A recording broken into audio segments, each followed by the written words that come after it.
这是我有史以来做过最贵的一顿饭。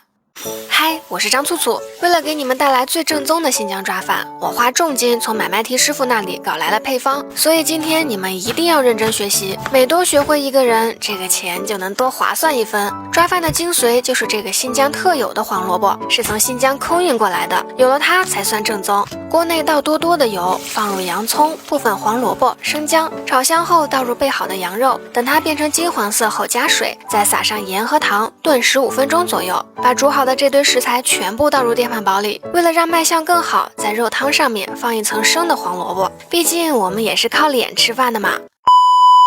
煮的过程中，香味就已经飘到我家楼下了，然后翻拌均匀，再焖10分钟。嘘，你闻。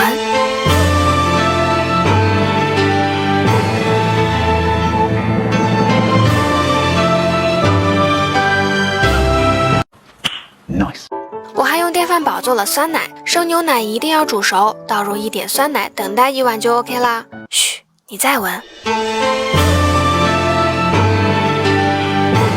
烦死了！